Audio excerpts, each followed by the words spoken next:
Ciao tifoso bianconero, bentornato ao Finestra Bianconera, canal que fala da Juventus de Turim em São Paulo. Estamos no site oficial da Juventus, estamos no fã-clube oficial da Juventus, JFC São Paulo do Brasil.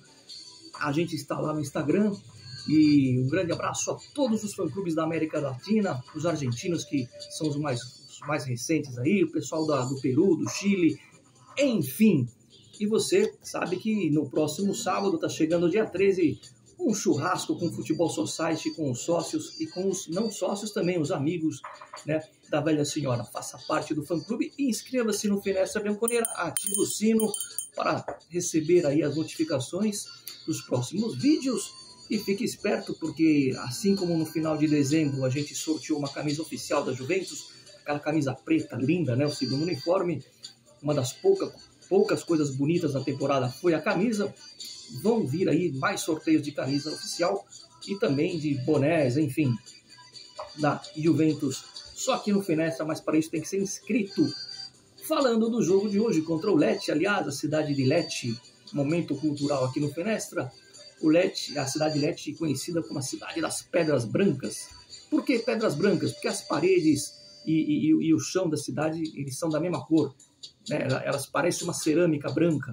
Em toda a cidade o chão é branco, espetáculo. Eu recomendo para quem quiser conhecer Lecce, mas o Lecce só tem a cidade, porque o time de futebol passar um sufoco contra o Lecce jogando em Turim é surreal e é inaceitável. E o Allegri conseguiu essa proeza, essa Juventus conseguiu essa proeza. Nem que o jogo fosse em Lecce seria admissível passar sufoco contra esses caras.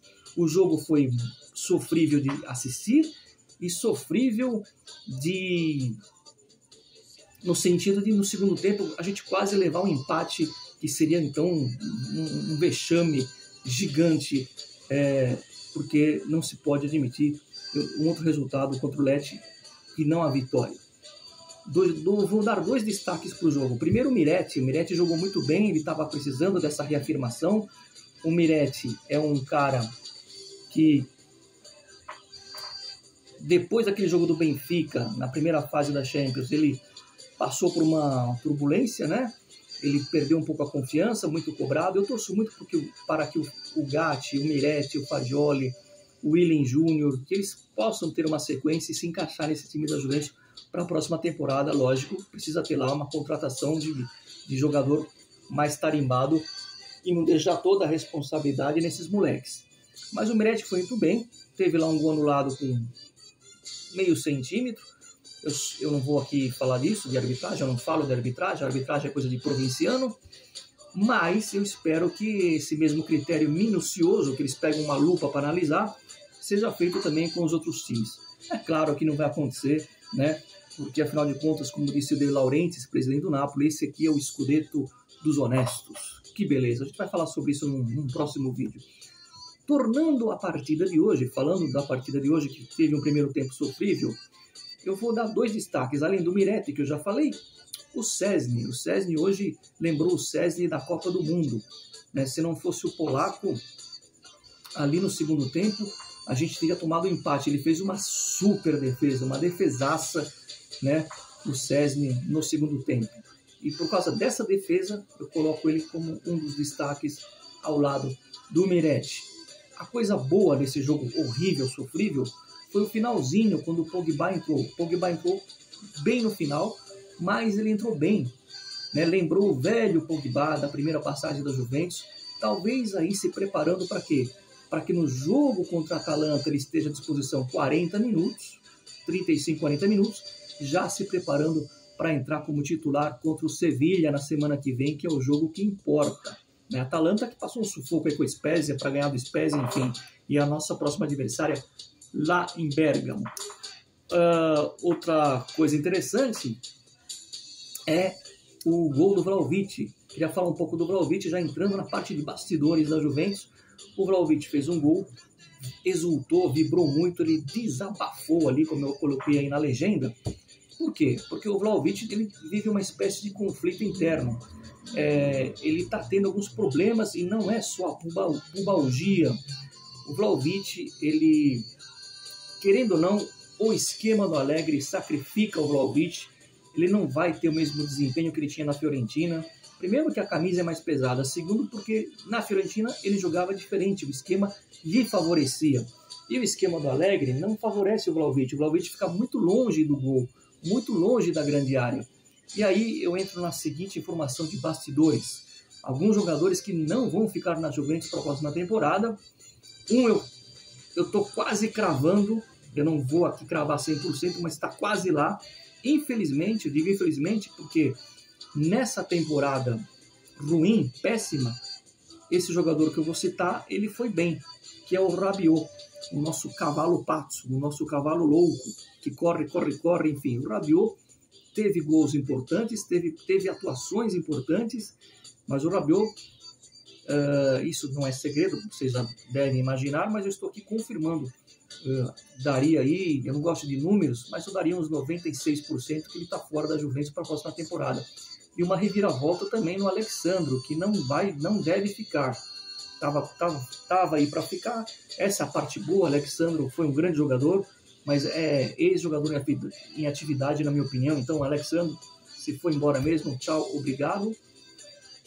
E aí eu entro no Vlahovic. Por quê? Porque o Vlahovic, eu estou quase cravando para vocês a saída dele. Então, esse gol dele aí pode ter sido um dos últimos gols do Vlahovic. Eu sei que é um grande jogador, mas por que eu estou falando isso? Porque o Vlahovic, essa é a informação que eu tenho, pediu para sair. Antes mesmo dos jogos contra o Sporting de Lisboa. Vou repetir. Antes dos jogos contra o Sporting, dos 2 jogos, ele já havia feito um pedido, fez esse pedido para ser negociado e para sair da Juventus. Então, meus amigos, a não ser que haja uma mudança na cabeça dele, e como a Juventus precisa fazer um caixa, precisa vender um jogador caro,